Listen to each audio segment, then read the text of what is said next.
I moved to the small town of Pine Grove, seeking a fresh start after a messy divorce. I craved solitude and simplicity, far away from the chaotic life I had built. The town was quiet, nestled in the hills, with friendly neighbors and quaint shops lining the main street. The real estate market had favored buyers, so I snagged a charming old house at a surprisingly low price. The place had character: creaky floorboards, peeling wallpaper, and an attic that promised hidden treasures. It felt like the perfect sanctuary. The first few weeks were blissful. I spent my days unpacking boxes, painting walls, and exploring the town. But it wasn't long before I noticed something strange about my new home. It was an odd feeling, like the house was watching me, but I dismissed it as paranoia. After all, I was alone for the first time in years. Then came the noises. At first, they were subtle, soft creaks and groans of an old house settling. But as night fell, the sounds morphed into something more disturbing. I heard whispers, hushed and unintelligible, that seemed to float through the hallways. The first time it happened, I attributed it to the wind or the neighbors, but the sounds persisted. Each night, they grew louder and more distinct, pulling me from sleep. I began to explore the house more thoroughly, hoping to uncover a reason for the unsettling noises. The attic door was tucked away at the end of a narrow hallway, hidden behind a stack of old furniture. I had always intended to check it out, but dread held me back. One night, after another sleepless evening of listening to the whispers, I finally mustered the courage to climb the rickety stairs. The attic was dark and dusty, filled with cobwebs and forgotten boxes. As I turned on a small flashlight, the beam illuminated old furniture covered in sheets and cardboard boxes stacked haphazardly. The air was stale, heavy with the smell of mildew. I stepped inside, feeling the floorboards creak beneath my weight. The whispers intensified, echoing around me, almost as if they were beckoning me deeper into the room. I rifled through the boxes, finding mostly old clothes, books, and furniture. Nothing particularly interesting. But then I came across a small, intricately carved wooden box. It was unremarkable, yet something about it drew me in. I opened it, and inside were strange trinkets. A broken pocket watch, a lock of hair tied with a faded ribbon, and an assortment of odd buttons.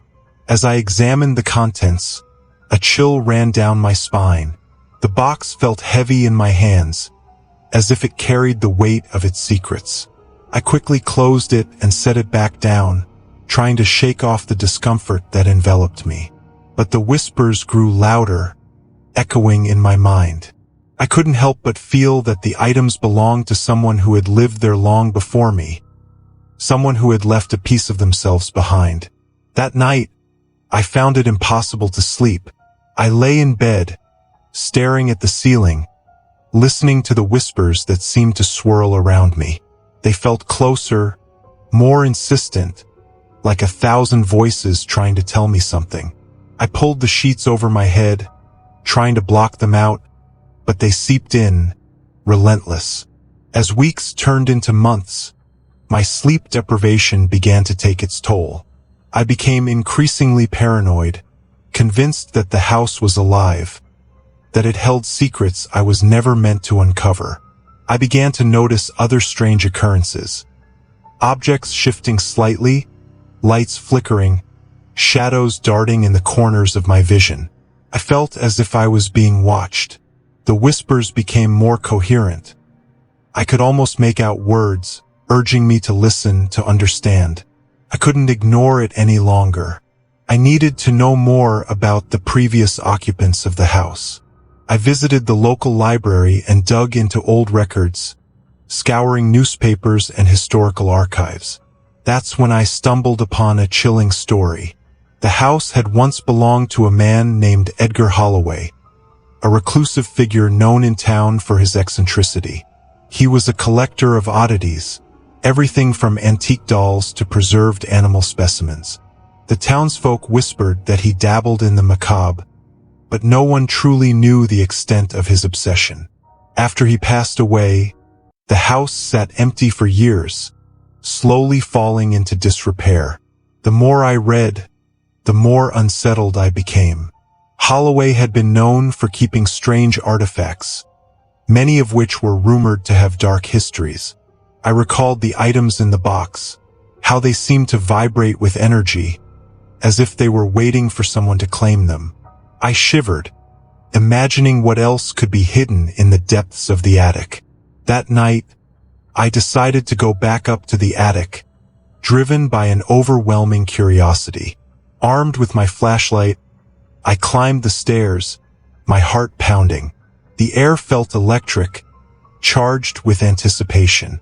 I reached the attic door and hesitated for a moment, then pushed it open. The whispers returned, louder than ever, swirling around me in a cacophony of voices. I felt a pull, a compulsion to delve deeper into the shadows. I scanned the room with my flashlight, focusing on the corners where the darkness seemed to gather. Then, out of the corner of my eye, I noticed another box, larger and more ornate than the first. I approached the box cautiously, feeling a mix of dread and fascination. The box was intricately carved, depicting grotesque faces and twisted forms. It seemed to hum with a strange energy. My hands shook as I lifted the lid, revealing an array of odd artifacts, each one more disturbing than the last. There were small jars filled with dark liquids, their labels written in faded ink, and what appeared to be dried flowers arranged with care. Among them lay a collection of photographs, each depicting people in various states of distress, their faces twisted in fear or pain. I recoiled, the air thick with a sense of malevolence. As I rummaged through the items, I suddenly felt a cold breeze wash over me, snuffing out my flashlight. Panic set in as darkness enveloped me, and the whispers escalated to a fever pitch, drowning out all rational thought. I fumbled for the door, but it felt like it was miles away. I was trapped in the suffocating darkness, surrounded by the echoes of despair. Just then, I heard it, a soft, desperate voice rising above the others. "Help me! Help me!" I froze, my heart racing. Was it real, or was it another trick of my mind? The voice was faint, almost childlike, but it pierced through the chaos. I wanted to scream, to run, but I was rooted to the spot, the weight of the artifacts around me anchoring me in place. Finally, I mustered the courage to push my way toward the door. I felt an icy grip on my wrist, as if something was holding me back, urging me to stay. The whispers crescendoed, becoming a cacophony of tormenting voices, each one crying out for attention. I tore open the attic door, stumbling into the hallway and gasping for air. I slammed the door shut behind me, my chest heaving. The whispers faded, replaced by the sound of my own heartbeat thundering in my ears. That night, I tried to sleep, but the images from the attic haunted me. The photographs, the jars, the voice. I couldn't shake the feeling that I had tapped into something dark and sinister. I didn't belong in that house. It felt wrong, tainted by the remnants of the past. The next day, I decided to take action. I couldn't stay there any longer, not with the knowledge of what had transpired in that attic. I called a local moving company and began packing my things, desperate to escape the suffocating atmosphere. As I cleared out my belongings, I made a disturbing discovery. Items that had been previously hidden from view emerged. I found a small, intricately carved doll, its porcelain face cracked and chipped. It had been tucked behind a bookshelf, as if someone had wanted to hide it from me. A chill ran down my spine as I lifted it, memories of the attic flooding back. Suddenly, I heard a soft tapping sound coming from the attic door. My heart raced. I hadn't been back up since that night, The thought of facing whatever waited for me there filled me with dread, but I knew I had to confront it. I couldn't leave until I had dealt with this. With shaky legs, I made my way to the attic door. I paused for a moment, gathering my courage before turning the knob. The door creaked open, and I stepped inside, flashlight in hand. The attic was as I had left it, dark, cluttered, and suffocating. I took a deep breath, focusing on the box I had opened before. It still lay there, the artifacts silently watching me. The whispers had returned, but they were softer now, almost like a lullaby. I approached the box, feeling the weight of the items pressing down on me. I needed to cleanse the space, to rid myself of the malevolence that lingered. With trembling hands, I began to gather the items, the jars, photographs, the doll, placing them in a large trash bag. The whispers intensified as I collected each piece, almost pleading for me to stop. As I reached for the last item, a small wooden figurine carved in the shape of a twisted face. A cold gust of wind rushed through the attic, slamming the door shut behind me. I spun around, panic rising. The air grew heavy, thick with dread. I could feel something, a presence, lurking in the shadows, watching me. I fought against the terror, determined to finish what I started. I gathered the remaining items and stuffed them into the bag, but as I did, I felt a sharp pain in my wrist. I looked down to see a small, dark mark forming, as if something was branding me. "Help me, help me," the voice whispered again, louder this time, filling the room with an urgency that chilled me to the bone. I dropped the bag, scrambling toward the door, but it wouldn't budge. I was trapped. The whispers turned to screams, an orchestra of anguish enveloping me. I pressed my back against the door, desperate for escape. My heart raced as the presence drew closer, a cold breath on my neck sending shivers down my spine. With one final push, I hurled myself against the door, and it burst open, sending me tumbling into the hallway. I scrambled to my feet and bolted down the stairs, the weight of the attic pressing down on my back. I didn't stop until I reached my car, fumbling with the keys in my shaking hands. I could still hear the whispers trailing behind me, echoing in my mind. As I drove away from the house, I felt a sense of relief wash over me, but it was tainted by the knowledge that I had awakened something dark. Months later, I still find myself glancing over my shoulder, the echoes of Pine Grove haunting me. I left the town behind, but I can't shake the feeling that the whispers will always be with me. A constant reminder of the collector and the darkness hidden within that house.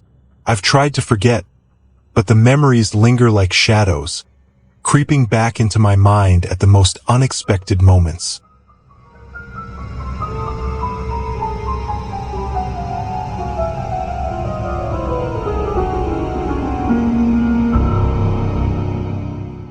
It started as an innocent camping trip with my brother Jake, just a way to reconnect after years of drifting apart. Life had gotten in the way, work, family, responsibilities. We decided to head to a remote spot in the mountains, a place we used to visit as kids. The nostalgia of those carefree days filled me with excitement as we packed up the car and drove off.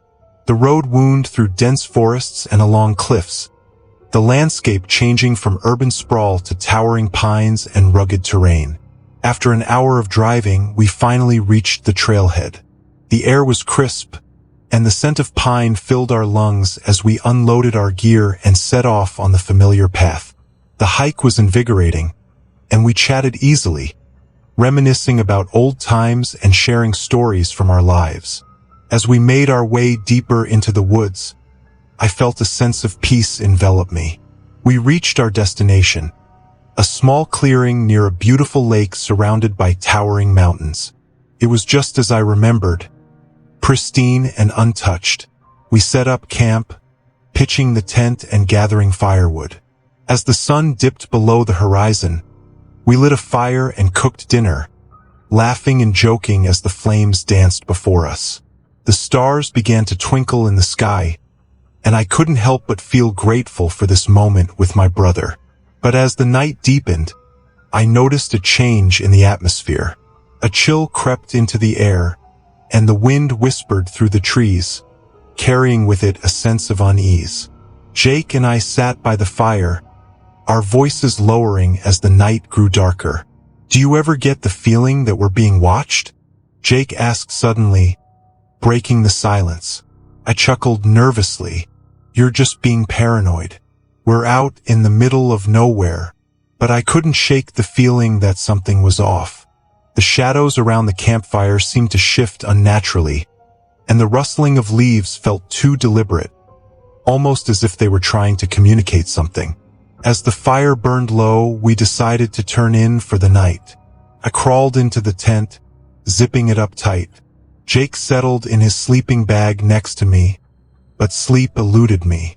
I lay awake, staring at the fabric of the tent, listening to the sounds of the night. Suddenly, a loud crack echoed through the woods, like a branch breaking. I jolted upright, heart racing. "Did you hear that?" I whispered to Jake. "Yeah," he replied, his voice tense. It sounded close. We both listened intently, straining to hear anything else. The silence felt oppressive, and the shadows outside the tent seemed to loom larger. I couldn't shake the feeling that something was out there, lurking just beyond the reach of the firelight. Minutes passed, and the unease settled deeper in my gut.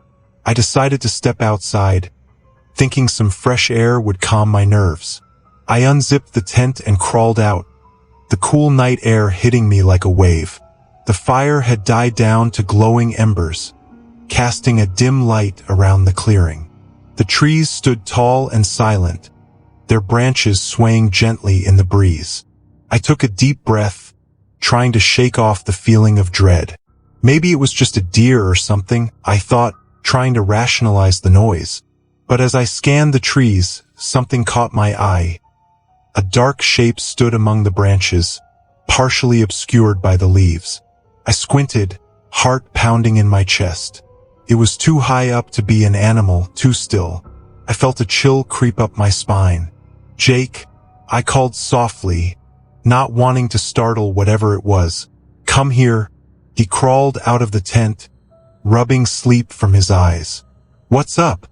"Look over there," I pointed toward the shape in the trees. He squinted into the darkness. "I don't see anything. It's right there, just above the branches. It looks like a person." He frowned, stepping closer. "Are you sure?" "Could be just a shadow." But I knew what I saw. The figure was tall and unmoving, its outline blending into the darkness. It felt like it was watching us, and I felt a knot of fear tighten in my stomach. "I swear it's just standing there." Jake shrugged, trying to convince me it was nothing, but I couldn't shake the feeling that something was terribly wrong. The atmosphere had shifted, and an oppressive weight settled over us. "We should get back in the tent," I suggested, trying to sound casual. "Yeah, good idea," Jake agreed, his voice a little too tense. We crawled back into the tent, zipping it shut once more. I lay there, heart racing, unable to shake the feeling of being watched. I glanced at Jake, who was staring at the fabric above us, clearly unnerved. "What if it was just someone camping nearby?" he said, trying to rationalize it. "Maybe," I replied, though I wasn't convinced. Time passed slowly, each minute feeling like an hour. Finally, I drifted into a restless sleep, haunted by dreams of dark shapes lurking in the trees. I woke up to the sound of rustling outside the tent. My heart raced again, and I nudged Jake awake. "Do you hear that?" I whispered. He nodded, eyes wide with fear. The rustling grew louder, and then I heard it. A low, guttural sound that sent chills down my spine. It wasn't animalistic. Felt wrong. "Should we check it out?" Jake asked, his voice trembling. "No. Let's stay quiet," I replied, my heart pounding. We lay still, listening to the noises outside. The rustling stopped, replaced by an eerie silence. Then suddenly, a soft voice broke through the darkness. "Help! Help us!" I froze, fear gripping me. It was the same pleading tone we'd heard earlier, but now it felt closer, more desperate. "What is happening?" I whispered, my voice barely audible. Jake clutched my arm, panic in his eyes. "We need to leave. Now." I nodded, adrenaline surging through me. We scrambled out of our sleeping bags and started gathering our things. The voice continued, echoing through the trees, and I felt an overwhelming urge to escape. As we unzipped the tent, a gust of wind rushed past us, extinguishing the last of the embers. Darkness enveloped us, and I fumbled for my flashlight, heart racing. The voice called out again, echoing in the night. "Help us! Don't leave." I felt a chill wash over me, a sense of foreboding pressing against my chest. We had to go. I pointed the flashlight toward the trees, and my stomach dropped. The dark figure was back, standing among the branches, closer than before. "Run!" I shouted, grabbing Jake's arm and pulling him with me as we dashed toward the trail. The forest came alive with sound as we sprinted down the path, the darkness closing in around us. The whispers grew louder, a chorus of voices pleading for help, calling us back.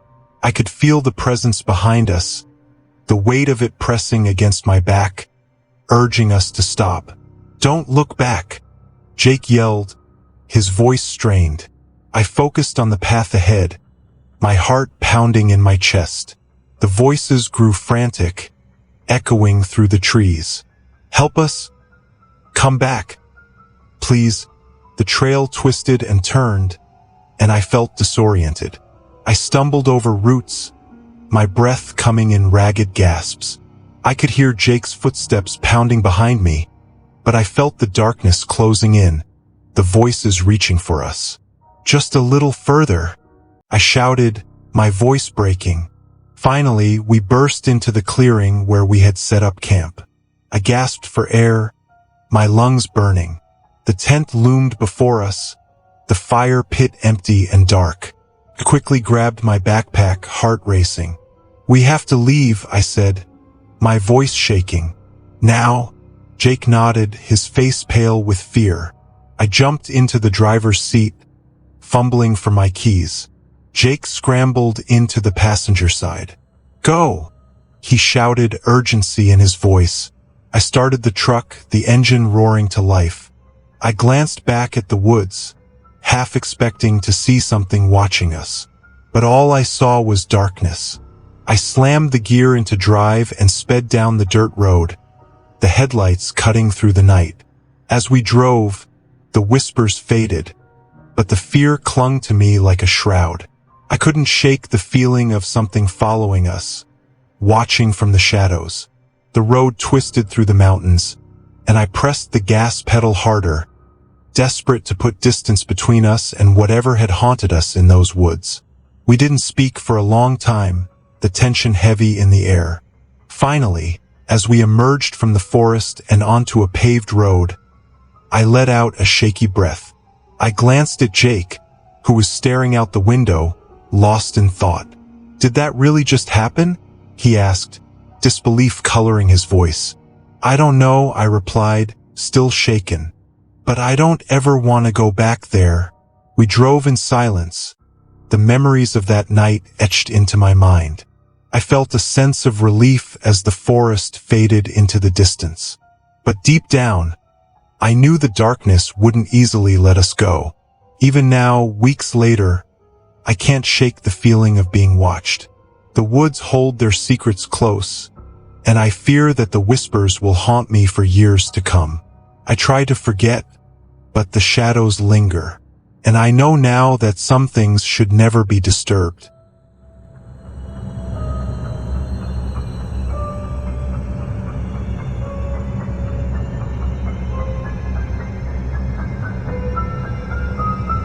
Moving into a new neighborhood can be both thrilling and daunting. After years of apartment living, I was excited to finally have a house with a yard and some space to breathe. My new home was nestled in a quiet suburban area surrounded by well-kept gardens and friendly smiles. I thought I'd found my slice of paradise. The first few weeks were blissful. I spent my days unpacking and getting to know the area, discovering local parks and cafes. I felt a sense of belonging. But soon, I noticed something peculiar about my neighbors, particularly the family across the street. They lived in a large, imposing house that loomed over the other homes, with dark shutters and a meticulously maintained yard. At first glance, it appeared normal enough, but there was an unsettling aura about it. I'd catch glimpses of the family through their windows, quick flashes of shadowy figures, but they rarely ventured outside. I found it odd that I had yet to see them in person, especially considering how close we lived. One evening, I decided to bake some cookies and introduce myself. I packaged them neatly and crossed the street, heart pounding with anticipation. I knocked on their door, and after a few moments, a woman opened it, her eyes wide and slightly startled. "Hi, I'm your new neighbor from across the street," I said, offering her the cookies. "I just wanted to introduce myself." She hesitated for a moment before accepting the plate, her fingers brushing against mine. "Thank you," she replied, her voice barely above a whisper. I'm Sarah." As I stood there, I couldn't shake the feeling that something was off.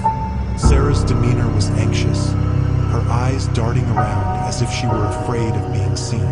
Just then, I heard a noise from within the house, loud and aggressive, like furniture being moved or thrown. Sarah's expression shifted to one of fear, and she quickly stepped back, closing the door just a fraction too quickly. I left feeling uneasy but dismissed it as my imagination. Perhaps she was just having a bad day. Over the next few weeks, I attempted to befriend Sarah and her family, but every time I tried to approach, she seemed to retreat into her home as if a thick fog surrounded her.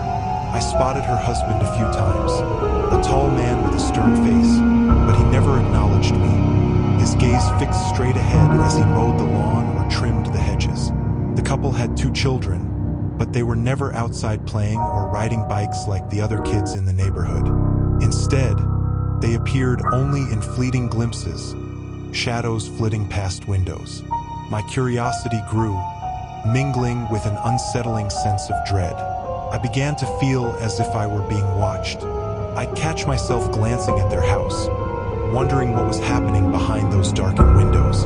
The whispers I'd overheard during my visits turned into shouts, muffled but unmistakable, growing more frantic as time passed. One evening, I decided to confront the situation head-on. I waited until twilight fell, the sky painted in hues of orange and purple.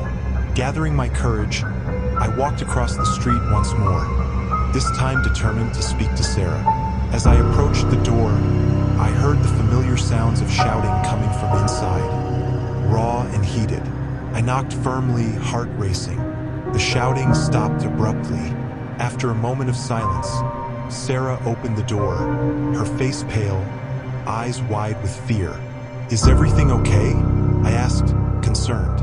She hesitated, glancing back into the dimly lit house. "Everything's fine," she said, her voice trembling slightly. "We're just having some family issues." Before I could respond, I heard a loud crash followed by a child's terrified scream. Panic coursed through me as Sarah's expression morphed into one of dread. I have to go," she stammered, quickly shutting the door. I stood frozen for a moment, my instincts screaming at me to call 911. But something held me back. I felt an overwhelming sense of helplessness. Was it really my place to intervene in whatever was happening inside that house? The following days were a blur of anxiety. I tried to maintain a sense of normalcy in my own life, but I couldn't shake the feeling of unease. I often found myself staring out the window, watching the shadows in the neighboring house, searching for any sign of the family. It was like I had stumbled into a horror movie, and I was unsure of my role. One night I couldn't sleep. The air was thick with tension, and I felt compelled to investigate. I slipped on my jacket and quietly stepped outside, my heart pounding in my chest. The street was dark, the only light coming from the flickering street lamp that cast elongated shadows on the pavement. I crept across the street, keeping close to the hedges. The house loomed before me, shrouded in darkness. I peered through a window, my breath catching in my throat. Inside, the living room was dimly lit, and I could see figures moving about. The shouting had resumed, but now it was accompanied by the sound of something heavy hitting the floor. My instincts screamed at me to turn back, but I pressed on, the urgency of the situation propelling me forward. I made my way around to the back of the house, where a small porch led to a door. I paused for a moment, listening intently. The shouting was louder now, and it felt more chaotic. I reached for the door handle, hesitating for a moment before turning it. To my surprise, the door creaked open, revealing a darkened hallway. Adrenaline surged through me as I stepped inside, heart racing, thoughts racing faster. "Hello," I called out softly, my voice barely above a whisper. The only response was the echo of my words and the muffled shouts from deeper within the house. I moved cautiously through the dim hallway, my heart pounding. The floorboards creaked beneath my feet, and the air was thick with tension. As I approached the living room, the shouting intensified, the words now clear. "Stop! Please, I didn't mean to." I pushed the door open slightly, peering inside. What I saw made my blood run cold. The living room was a scene of chaos. Furniture was overturned, and a man stood in the center of the room, his face twisted with rage. Sarah was huddled in the corner, her hands covering her face, while two children cowered nearby, wide-eyed and terrified. I felt like I was intruding on something I shouldn't have seen, yet I couldn't tear myself away. The man's anger seemed to consume him, his voice a low growl as he advanced on Sarah. "You think you can just leave? You think this is over?" The children whimpered, their eyes darting between their parents. My heart raced, and I felt a surge of anger rising within me. I couldn't just stand there and watch. "Stop!" I shouted, my voice breaking the tension in the room. The man turned, his expression shifting from fury to shock, eyes narrowing as he focused on me. "What the hell are you doing here?" he barked, taking a step toward me. I quickly realized I needed to defuse the situation, to show that I wasn't a threat. "I live across the street. I heard the shouting. I just wanted to make sure everyone was okay," I said, my voice steadier than I felt. He scoffed, but I could see his grip on anger loosening slightly. "It's none of your business," he snapped, but there was a hint of uncertainty in his eyes. "Please," I pressed, stepping forward cautiously. "The children." "Stay out of this," he shouted, his voice rising again. I felt a wave of fear wash over me as he raised his hand. Instinctively, I moved to shield the kids. In that moment, Sarah sprang into action. "No, please, just stop," she cried, stepping between him and the children, her voice steady despite the fear etched on her face. "You need to calm down. This isn't helping anyone." The man hesitated, his anger faltering as he looked at his wife. The atmosphere shifted, tension hanging thick in the air. I don't want this," he muttered, his voice wavering. "I didn't want any of this." Sarah took a step closer, her hands trembling. "Let's just talk about it. We can figure this out together." I watched in disbelief as the chaos transformed before my eyes. The man's shoulders sagged, the fight leaving him as he stared at Sarah. The children remained silent, eyes wide with uncertainty, but the atmosphere shifted.